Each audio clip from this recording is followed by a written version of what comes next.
versículo 14. Apocalipse, capítulo 3, versículo 14.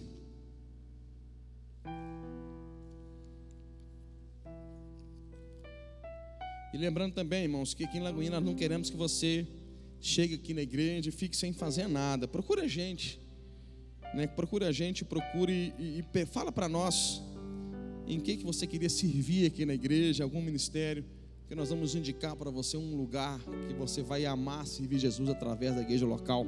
Temos tantas funções, atribuições aqui, tantas coisas para serem feitas, e de repente você veio e está um pouco deslocado. Pastor, eu queria servir, não sei como. Procura a gente.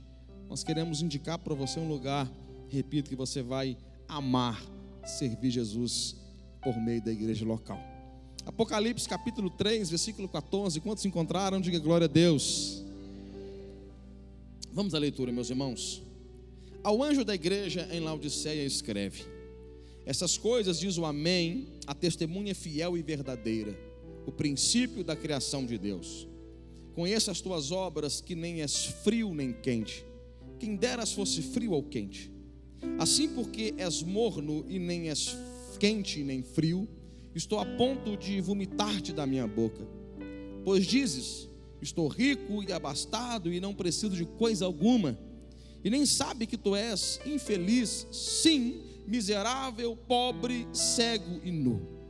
Aconselho-te que de mim compres ouro refinado pelo fogo para te enriqueceres, vestiduras brancas para te vestires, a fim de que não seja manifesta a vergonha da tua nudez, e colírio para ungires os olhos, a fim de que vejas.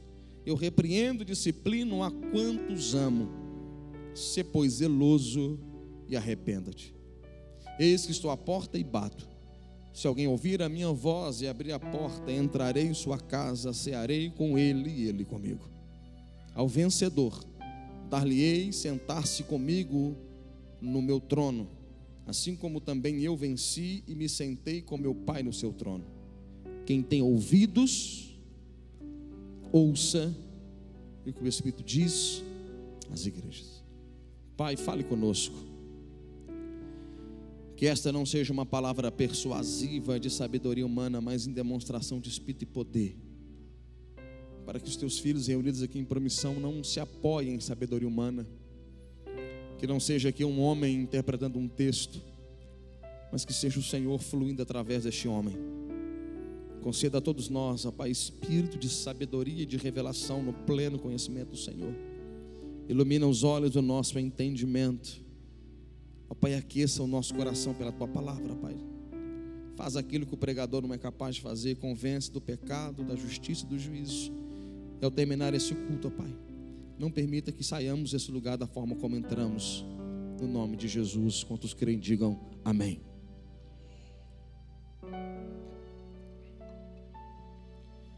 A igreja em Laodiceia, a última igreja das cartas enviadas às igrejas do Apocalipse.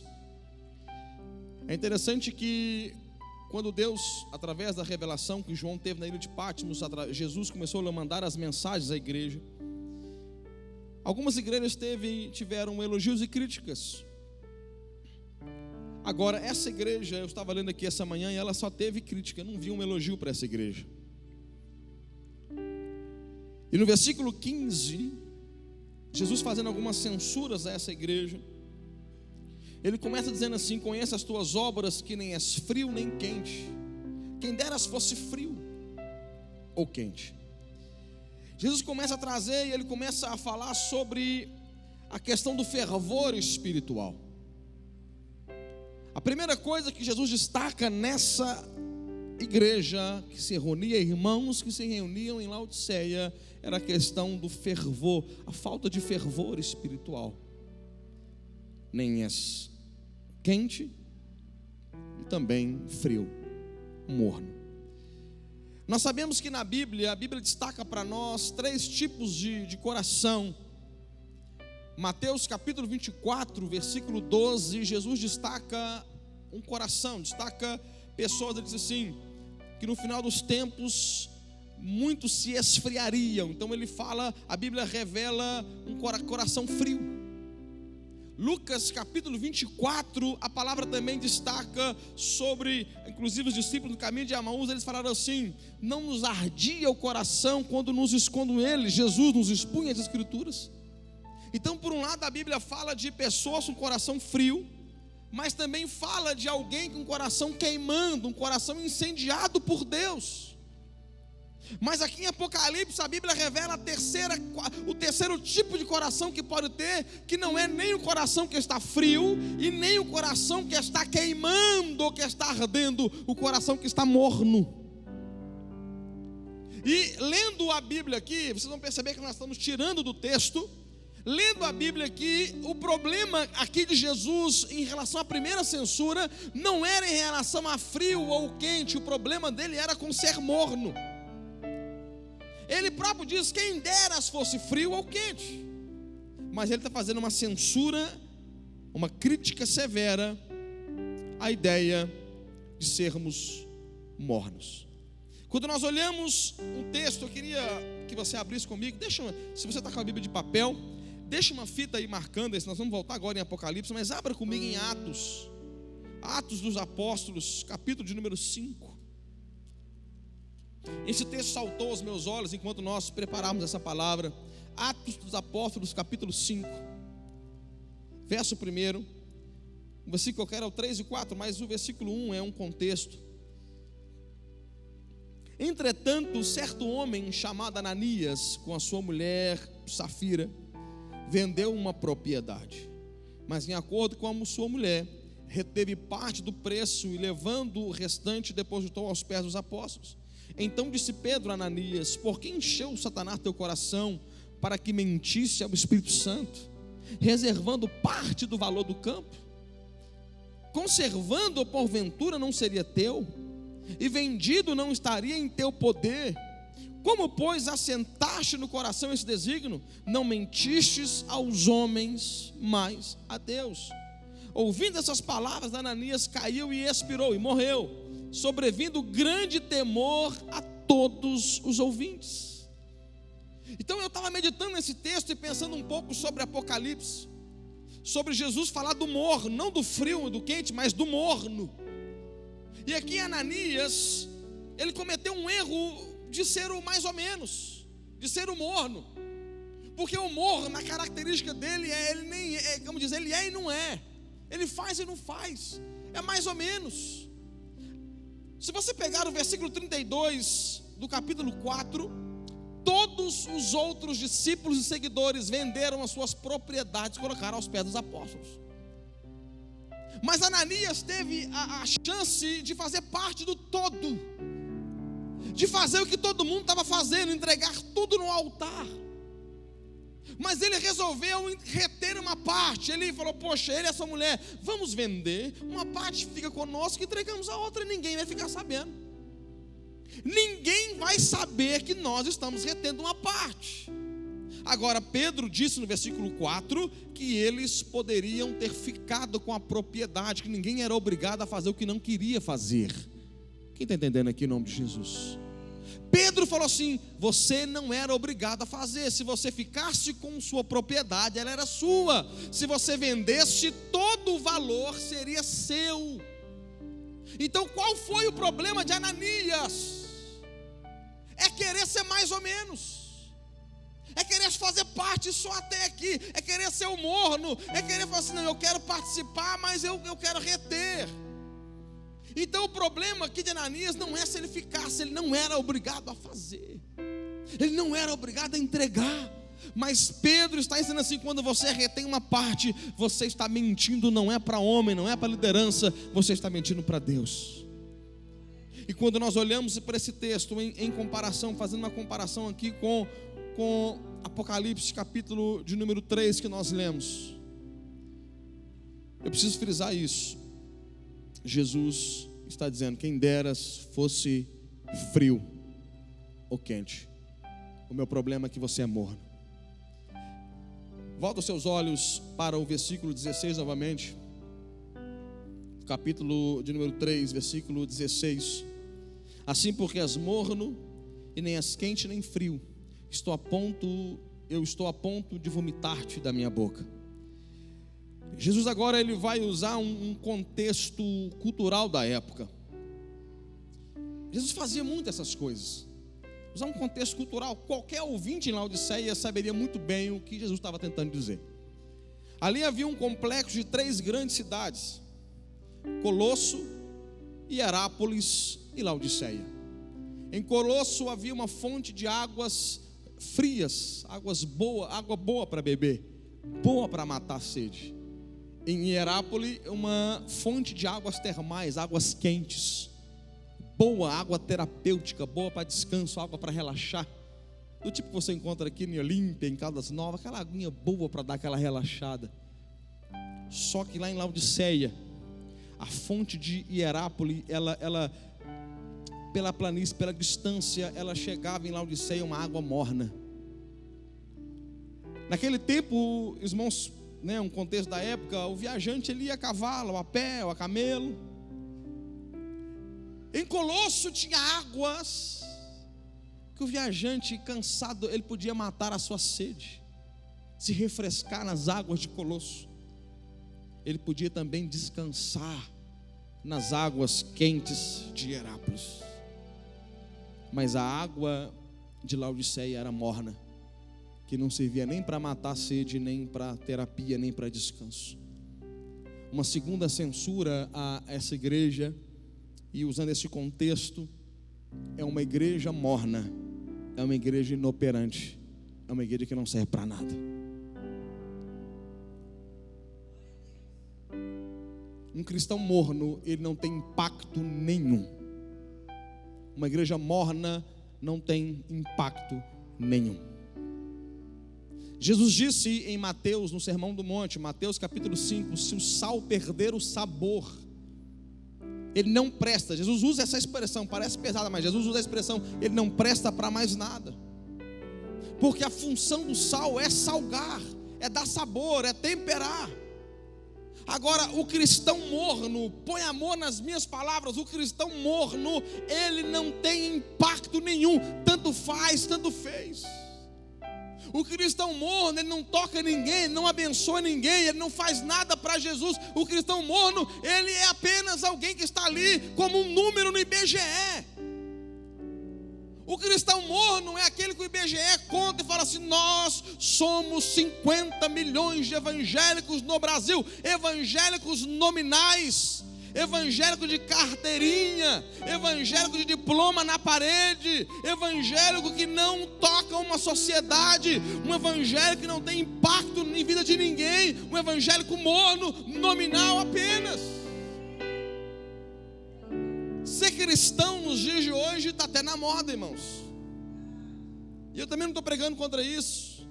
Glória a Deus, a igreja está crescendo, glória a Deus por isso. Pessoas estão ouvindo o evangelho, glória a Deus por isso. Mas o desafio nosso, e me faz pregar isso também, o clamor que Deus põe no meu coração, é que nós não podemos gerar uma multidão de pessoas mornas. Nós não podemos ser evangélicos nominais.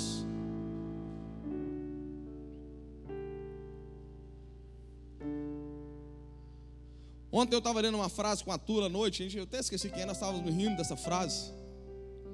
E eu li uma frase aqui no meu aplicativo de frases evangélicas que eu tenho no meu tablet. E eu coloco aleatório, porque eu gosto de meditar na frase dos grandes homens de Deus. Eu não vou saber quem, mas alguém disse assim: ir à igreja não nos faz um cristão, assim como ir ao McDonald's não te faz um hambúrguer. Nós ficamos rindo dessa frase. A Tula falou: essa frase é dos teens. Ir à igreja não faz ninguém cristão, como ir ao McDonald's não faz ninguém um hambúrguer. Irmãos, Deus está gerando em nós um clamor que vem dele e quer nos levar além de frequentarmos uma igreja. Ele quer nos levar além de termos um nome de evangélico. Ele quer nos levar além da religiosidade.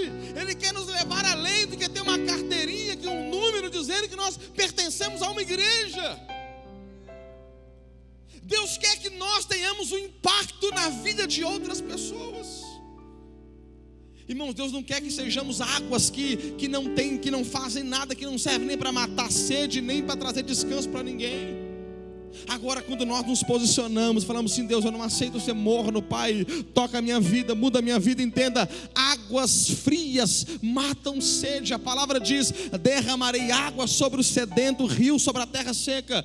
Jesus um dia olhou para aquela mulher samaritana, em João capítulo 4, e falou assim: mulher, qualquer que beber dessa água tornará a ter sede, mas aquele que beber da água que eu lhe der, nunca mais terá sede, porque eu te darei água viva. Alguém que escolhe não ser uma pessoa morna, ela pode dar para as pessoas água viva que não vai matar a sede apenas natural, mas a sede espiritual das pessoas.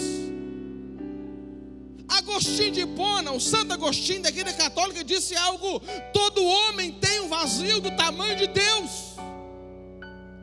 O ser humano tem uma sede na alma, o ser humano tem um vazio que ele procura Deus. E quem vai matar a sede dessa pessoa? Quem vai jorrar água sobre essa pessoa? Nós podemos oferecer água viva. Nós podemos oferecer: vem e beba, vem e beba, vem e beba, água viva, água viva. Eu quero matar a sede da sua alma. Eu tenho resposta de Deus para a sua vida. Ou nós podemos, por outro lado, águas terapêuticas, aleluia, águas de descanso. Eu lembro a primeira vez que eu fui ali em Olímpia, eu deitei naquela aguinha. Que delícia, tem um lugar lá que eu não sei se chama sossego, sono, sei lá. Deitei naquele negócio, água quente, como chama? Sonolência, irmãos. Olha o nome do negócio. Eu tenho que voltar lá. Irmão. Eu tenho que voltar lá. Sonolência. Eu deitei naquele negócio. Refrigério. Cura. Alguém que se decide não ser um morno. Você pode trazer cura para uma geração. Oh, Jesus Cristo. Você pode trazer cura para muita gente. A sua vida pode animar, restaurar pessoas.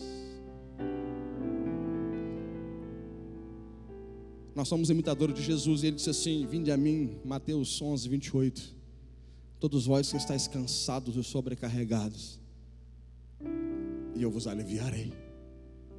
Tomai sobre vós o meu jugo e aprendei de mim, porque eu sou manso e humilde de coração, e acharei descanso para a alma. Porque o meu fardo é leve e o meu jugo é suave. Irmão, descanso para o corpo. Uma boa noite de sono resolve. Agora, para descansar a alma, nós precisamos das águas quentes, que só Jesus pode dar. Agora, um cristão morno, ele não mata a sede, e ele também não traz cura. Tanto faz, tanto fez. Um cristão morno. Eu falei isso aqui pela manhã uma vez, alguém escandalizou com o que eu disse. Lá isso foi em Minas. Abri uma igreja, eu estava com alguns. Agora eu lembrei, eu falei isso de manhã no impulso. Agora eu lembrei, à tarde eu estava meditando, eu lembrei, eu estava com alguns discípulos. E abri uma igreja no bairro que nós estávamos, uma igreja lá. Eu conhecia o pastor e a cultura que seria ensinada naquela igreja, a cultura de reino que seria ensinada naquela igreja. Deus, quem me conhece sabe que eu sou muito eclético, eu gosto muito de ter amizade com os pastores. Por favor, põe a mão no que eu vou dizer aqui. Mas eu conheci o pastor e a cultura daquela igreja, e alguém falou assim: glória a Deus, né, pastor, vai abrir mais uma igreja no bairro. E alguém falou assim: é melhor abrir igreja que boteco, do que bar, né? E o pessoal escandalizou, porque eu falei assim: dependendo da igreja, um bar é melhor. Dependendo da igreja, um boteco é melhor. Aí ficou aquele negócio, um pastor falando isso, né? Porque um bar, as pessoas já sabem o que vai ter lá. Agora, uma igreja falsa, uma falsa congregação, ela é mais prejudicial para uma cidade ou para um bairro do que era um bar. Agora, por outro lado, eu também preciso meditar. Nós precisamos meditar e pensar.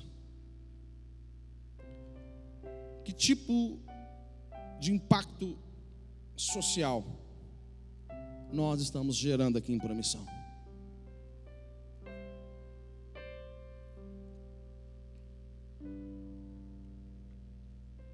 Se a nossa igreja deixar de existir em Promissão, será que a cidade sente a nossa falta?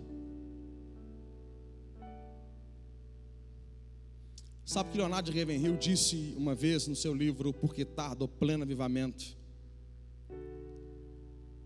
uma pessoa de Deus, quando ela chega num lugar, ela toca aquele lugar.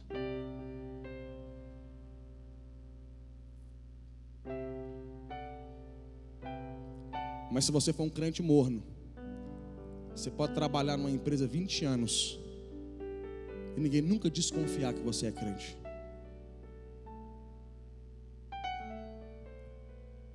Você pode estar numa escola e ninguém nunca desconfiar, suspeitar que você é evangélico. Mas se você é alguém que está queimando por Jesus, você pode virar a sua empresa de cabeça para cima. Você pode virar a sua escola de cabeça para cima. Quem recebe isso aqui em nome de Jesus? Então essa igreja, ela começou a receber. Quem dera fosse frio ou quente, porque pelo menos estaria cumprindo um propósito. Aí Jesus disse assim: eu estou a ponto de vomitar você da minha boca.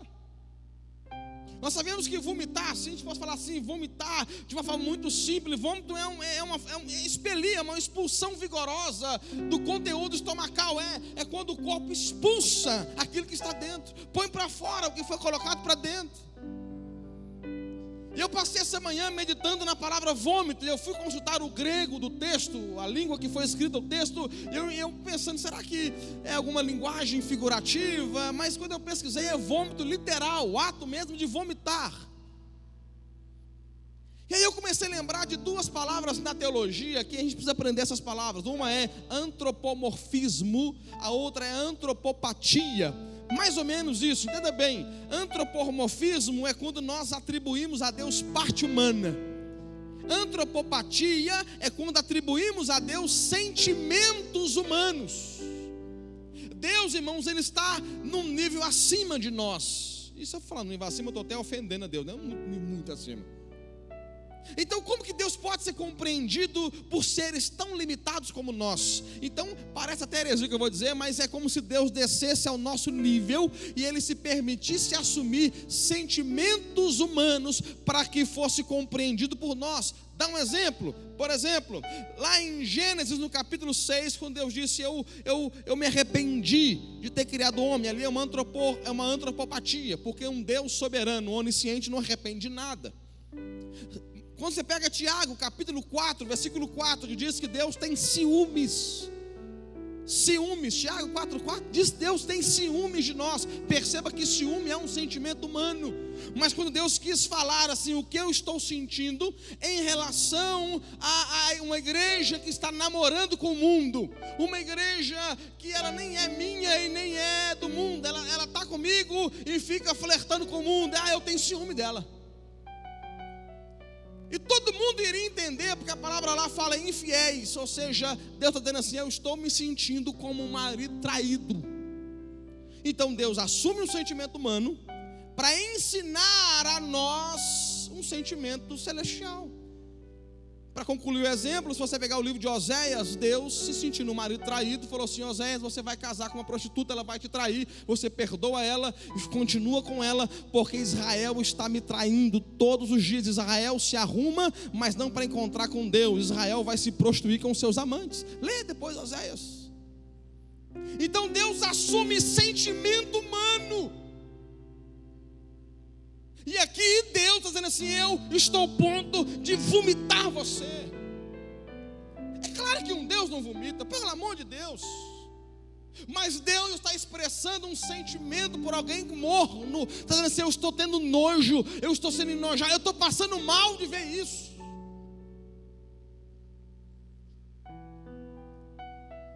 Irmãos, nós temos o maior privilégio de poder servir Jesus. de poder dar tudo para Jesus. Eu não sei se foi C.S. Lewis que disse: o evangelho, se ele não tiver nenhuma importância ou total importância, o que ele não pode ter é nenhuma importância e total importância ao mesmo tempo. Ou o evangelho é tudo, ou ele não é nada. Ou o evangelho, eu não estou dizendo igreja local, eu não estou dizendo prédio, eu estou dizendo ou o evangelho é tudo, ou ele é nada. Ou a gente é 100% de Jesus, ou a gente não é de Jesus.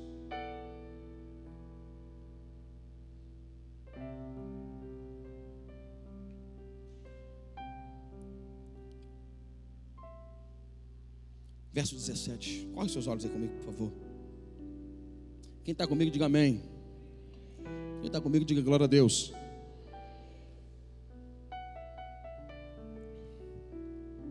Verso 17.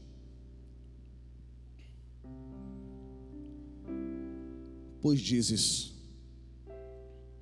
estou rico e abastado, e não preciso de coisa alguma. Para aí. Essa mesma igreja que nós estamos estudando ela, que foi censurada por Jesus, que não teve nenhum elogio de Jesus, ela está dizendo acerca de si mesma: eu sou, quem está aí? Quem está aí? Rico, abastado, não preciso de coisa alguma. Olha o diagnóstico que essa igreja fazia de si. Jesus dizendo assim: eu vou vomitar vocês. E eles olhando para eles e fazendo uma boa leitura da conduta espiritual. Porque pior, irmãos, pior do que ser morno é ser morno e não saber que é morno. Uma vez eu lembro que eu vi uma foto, não sei se foi no Face, se foi no Instagram, se foi no WhatsApp, eu não sei onde foi, mas eu fiquei meditando uma semana na foto. Eu vi um pastor com a mão levantada de terno, né? Era uma paródia, um pastor com a mão levantada de terno, dizendo assim: Deus, obrigado pelo avivamento nessa igreja. E um tanto de pessoas assim como caveiras sentadas nos bancos, simbolizando um vale de ossos secos. Eu fiquei uma semana meditando naquilo, uma semana olhando para aquilo e falando: Deus, não deixa a gente fazer um diagnóstico errado, Senhor. Não deixa a gente olhar para nós no espelho e achar que está tudo bem quando não está tudo bem. Não deixa a gente achar que a gente está vivendo uma vida rica, abastada e que não precisa de nada, e o Senhor olhando para nós e enxergando alguém miserável, cego, pobre, nu. Não, Senhor. Irmãos, a pior coisa que pode ter é engano. Se a gente errar, quem aqui um dia tomou um ônibus errado? Alguém tomou um ônibus errado aqui? Eu um dia tomei um ônibus errado, irmãos. Eu percebi que estava errado. Eu não sei como é aqui, mas lá em Minas, né? Ô motor, tomei um ônibus errado, para aí, nem a passagem cobrou. Desci, peguei o outro ônibus, fui para o lugar certo. Erro, um equívoco, engano, tranquilo, acontece com qualquer um. O problema é quando você acha que aquele ônibus vai chegar onde você quer. Você pegou um ônibus para Lins, o ônibus está indo para Penápolis, já está lá em Araçatuba, você está lá no Mato Grosso, esperando chegar em Lins. É engano. E o problema de quem está enganado é que quanto mais o tempo passa, ele está mais distante do propósito, mas ele não sabe que está enganado. Aí é um problema. Nós temos duas qualidades de morno, e isso assusta muito meu coração. Eu estou pregando para mim. Primeira, quem sabe que é morno e também não quer se posicionar em relação a ser quente ou frio. E aquele que é morno e acha que não é morno. E as duas é preocupante. O diagnóstico é: sou rico e abastado e não preciso de coisa alguma. E nem sabe que tu és infeliz, sim, miserável, pobre, cego e nu. Verso 18, corre os olhos comigo aí. Aconselho-te que de mim compres ouro refinado pelo fogo. Aleluia. Uma igreja que estava assim: nós somos ricos. Jesus falou assim: não, vocês são pobres, mas tem uma forma de ficar rico, tem que comprar ouro refinado de mim. Compre ouro refinado pelo fogo. Compre vestiduras brancas para te vestires. E compre colírio para ungir os teus olhos, irmãos, aquela cidade. Mais uma vez Jesus vai usar o contexto da época. Lá em Laodiceia, eles eram grandes comerciantes. Eles tinham 3 grandes coisas lá, que eles exportavam para o mundo todo. Primeiro, era um grande centro bancário. Uma cidade muito rica. Certamente era uma igreja de pessoas milionárias da época, ricas da época. Segundo lugar, eles eram os maiores exportadores de tecidos. Eles dominavam o ramo de tecido. E o maior de todos os produtos em Laodiceia, eles tinham uma loção, que hoje seria um colírio para os olhos. Então Jesus entra exatamente nesse lugar onde eles achavam que eram bons, que possuíam, e fala assim: vocês acham que vocês são bons em roupas? Vocês estão nus. Vendem roupas, mas estão nus. Tem grandes bancos e tem dinheiro físico, mas é um pobre espiritual. Tem colírio para os olhos físicos, mas eu preciso ungir os olhos espirituais de vocês. Sabe qual que é a esperança, irmãos? E lembra que evangelho é boas novas, é boa notícia, é esperança. Jesus censurou essa igreja, apontou o defeito dessa igreja, mas também apontou uma solução para essa igreja. Compre de mim ouro refinado pelo fogo. Compre vestiduras brancas. Irmãos, roupa branca na Bíblia é santidade. Fala comigo assim: roupa. Fala, roupa é santidade. Adão, quando pecou, descobriu que estava nu. Eclesiastes capítulo 9, versículo 8, a palavra fala: seja branca as suas roupas e nunca falte óleo sobre a sua cabeça. Apocalipse 19, 7 e 8, a palavra diz que os atos de justiça dos santos está adornando o vestido da noiva. Roupa fala de santificação. Colírio para os olhos, para ungir os seus olhos. O apóstolo Paulo fala em Efésios capítulo 1, versículo 14, aliás, versículo 15 e 16, ele fala de um olho que está no coração, de olhos espirituais. Ou seja, eu ofereço ouro para a tua pobreza espiritual. Eu ofereço essa noite roupas brancas para a sua nudez espiritual. E eu ofereço colírio para ungir os seus olhos, a fim de que vejas, não com os olhos naturais, mas com os olhos espirituais do coração. Porque Jesus, irmãos, não está censurando sem causa. Quando Jesus aponta, Ele aponta também uma solução. Tem solução para a sua vida. Talvez você entrou aqui essa noite e você fala assim: pastor, a vida inteira eu vivi um evangelho morno. A vida inteira eu fui um cristão mais ou menos. A vida inteira eu servi Jesus e servi o mundo. Pastor, a vida inteira eu andei em cima do muro. Mas pastor, tem solução para mim? Tem. Ei, compre ouro. Essa noite tem ouro de Jesus para a sua pobreza, em nome dele. Essa noite tem roupa branca para a tua vida. Vestes, tem veste de santidade para a tua vida. Tem vestes brancas, veste de santidade. Aquilo que você não conseguia se libertar, Jesus pode fazer por você. E tem colírio espiritual para ungir os olhos espirituais. Você vai enxergar em aleluia, aleluia. Você vai enxergar em nome de Jesus. Você vai ver em nome de Jesus. Você não mais vai fazer diagnóstico errado da sua vida. Você não vai olhar mais para a sua vida com os olhos da carne. Você não vai mais olhar para a igreja com os olhos da carne. Tem colírio do céu ungindo os seus olhos essa noite. E em nome de Jesus, visão para você enxergar o sobrenatural. Visão para você enxergar aquilo que não estava enxergando. Tem colírio do céu para você aqui hoje. Colírio do céu. Uma visão aberta. Uma visão, irmãos. Visão. Visão. Nós precisamos de enxergar. Verso de número 19: eu repreendo e disciplino quanto amo. Talvez alguém diga assim: pastor, que palavra dura, pastor. Não, não é palavra dura, mas é palavra de amor. Isso é te amar. Isso é te amar.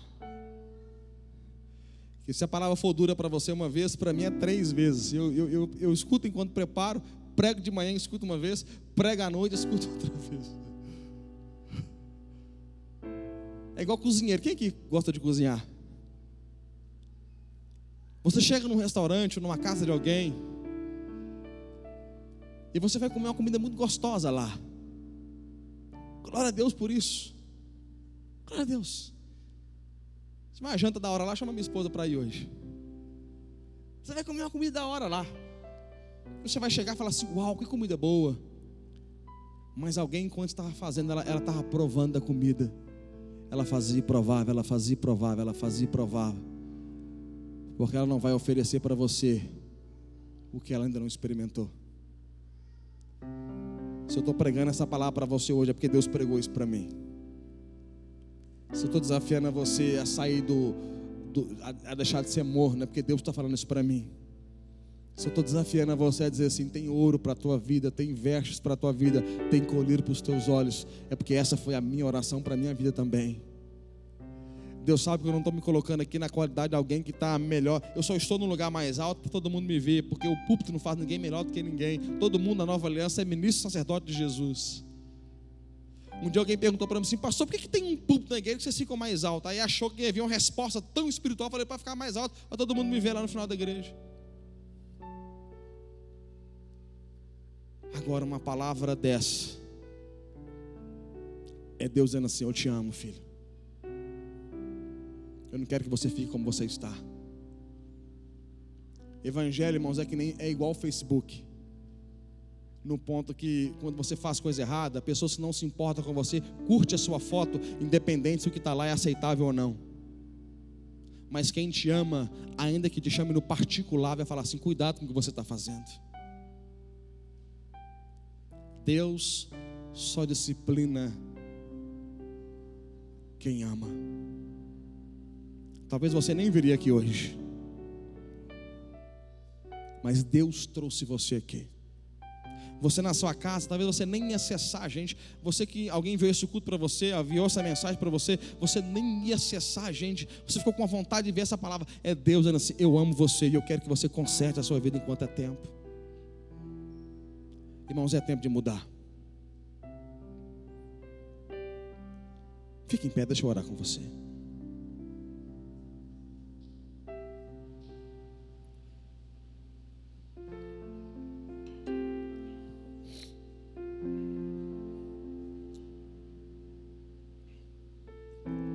E o último verso a gente para. Eis que estou à porta e bato. Eu estou à porta aí? Estou à porta aí? Eu bato. Se alguém ouvir a minha voz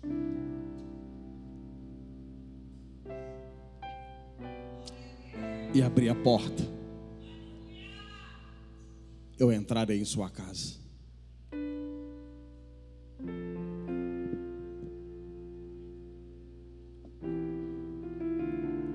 Jesus não vai invadir. Ele é um cavalheiro. Ele não vai arrombar. Ele não vai pular o muro. Quem pula muro é o diabo. Sabia que o diabo pula o muro? Você não quer ir lá, mas ele entra. É só dar brecha que ele entra. Jesus não. Jesus, você precisa ouvir a voz, ouvir as batidas do seu coração e abrir a porta. E aqui você está ouvindo a voz de Jesus aqui. Você está ouvindo Ele bater na porta do teu coração essa noite. E Ele disse assim: eu entrarei e cearei com Ele e Ele comigo. Jesus quer ter intimidade com você. Jesus quer ter comunhão com você.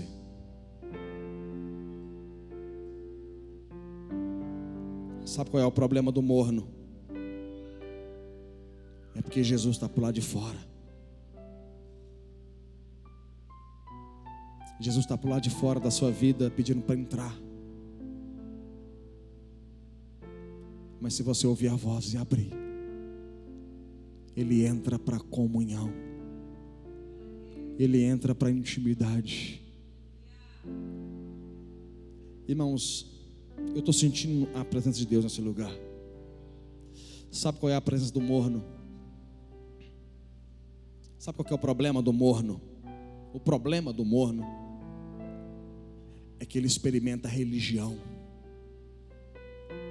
Ele experimenta estrutura física. Ele experimenta o que é físico, mas ele não experimenta o coração do Pai. O problema do morno é que ele consegue experimentar o prédio da igreja, abraçar os irmãos e sentir o refrigério do ar. Ele consegue explorar essas coisas. Mas Deus está falando assim: filho, abra a porta e eu vou te mostrar o que é intimidade comigo. Abra a porta e eu vou te mostrar o que é comunhão comigo. Abra a porta que eu vou entrar na sua vida. Abra a porta que eu entro. Abra a porta porque eu posso levar você além. Abra a porta porque eu tenho mais para você. Abra a porta porque aquilo que você nunca experimentou eu posso fazer a partir de hoje. Abra a porta, abra a porta, abra a porta, abra a porta, abra a porta, abra a porta, abra a porta. Eu vou te mostrar como é fascinante servir a mim. Abra a porta, eu vou te mostrar como é fascinante servir a um Deus vivo. Abra a porta, eu vou te ensinar como é lindo poder ter comunhão e intimidade comigo. Abre a porta. Abre a porta. Abre a porta do relacionamento. Abre a porta. Abre que eu entro. Abre que eu entro. E ao vencedor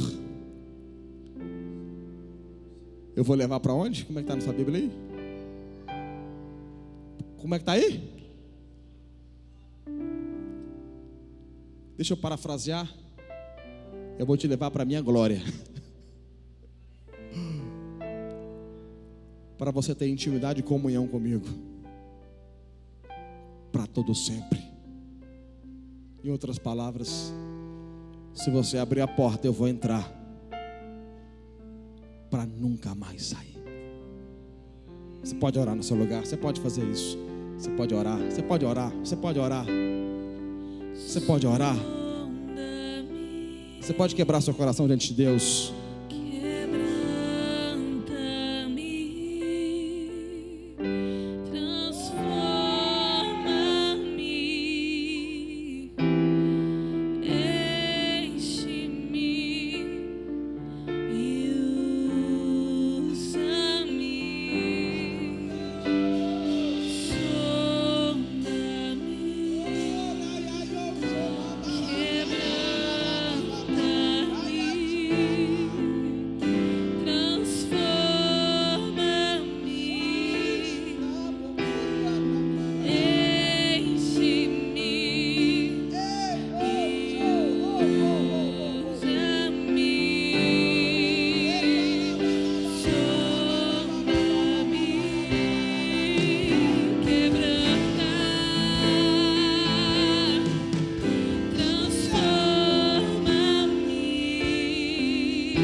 assim: Senhor Jesus. Fala assim: eu abro a porta. Fala assim: entra, Jesus. Fala assim: eu quero o seu ouro. Fala: eu quero o seu ouro. Fala: eu quero as suas vestes. Eu quero o seu colírio. Eu quero a sua intimidade. Eu quero a sua comunhão. Aleluia. Aleluia. Nós vamos embora, nós vamos terminar esse culto. Mas antes eu preciso fazer essa última oração. Todos os cultos aqui nós fazemos essa oração. Eu queria convidar você a colocar a mão na altura do teu peito, fechar os seus olhos, se você puder fazer isso. Você em casa também, por favor, feche os seus olhos, coloca a mão na altura do teu peito e pertinho do teu coração. Ore após mim dizendo: Senhor Jesus, eu abro o meu coração e eu reconheço que sou pecador e não posso salvar a mim mesmo, mas arrependido eu te confesso como meu Senhor e meu Salvador. E eu, Jesus, que havia me desviado, arrependido eu volto, na certeza que o Senhor me recebe de volta. Eu quero fazer essa última oração pela sua vida. Eu vou orar sozinho agora, por você que pela primeira vez orou dizendo: Jesus, entra na minha vida, e você está recebendo Jesus como seu Senhor e Salvador.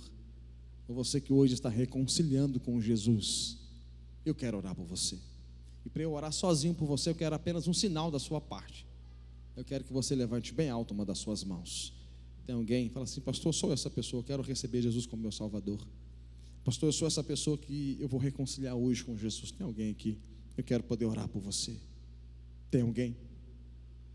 Eu preciso orar pela sua vida. Se você estiver aqui, eu quero orar por você. Você na sua casa, de repente é para você essa palavra, e você precisa tomar essa decisão. Vai aparecer em algum momento desse culto nosso telefone. Eu queria muito que você ligasse para nós, enviasse um WhatsApp para nós. Eu queria muito que você de alguma forma entrasse em contato conosco através das nossas redes sociais, porque nós queremos cuidar de você, pastorear você, discipular você. Quem sabe, se você é de uma outra cidade, indicar uma lagoinha tão pertinho da sua casa, em nome de Jesus. Amém, irmãos? Vamos embora. Deus abençoe a todos. Lembrando aqui, dá um glória a Deus, só os homens aí, só os homens, um glória a Deus aí. Nós temos um GC, como eu falei, que é específico para os homens, e nós reunimos, todo mês nós fazemos um GC móvel na casa de algum homem. Ficamos 4 reuniões, e na última reunião temos um churrasco para os homens. Então amanhã nós homens vamos nos reunir na casa do nosso irmão Bia. Quem é pastor não conhece o Bia, que é raro não conhecer o Bia, né? Mas não conhece o Bia, não sei onde é que o Bia mora e tal. Eu vou estar no final, um dos homens aqui da igreja. Você pode procurar a gente, nós vamos falar para você, tá? Nós vamos reunir um churrasco para nós homens, trocar uma ideia, orar juntos, conversar, ter comunhão.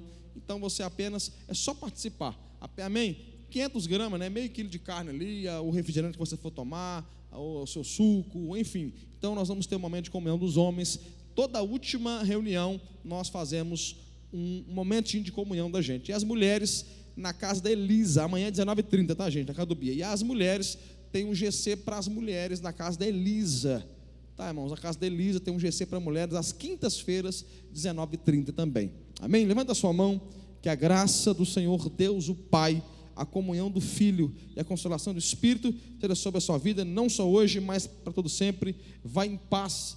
Deus te abençoe, em nome de Jesus. Se você não se importar em abraçar, eu quero estar aqui na porta, eu e minha esposa, ela quer abraçar todas as irmãs, eu quero abraçar os irmãos. Se você não se importar não tem problema, mas se não importar, eu quero poder te dar um abraço.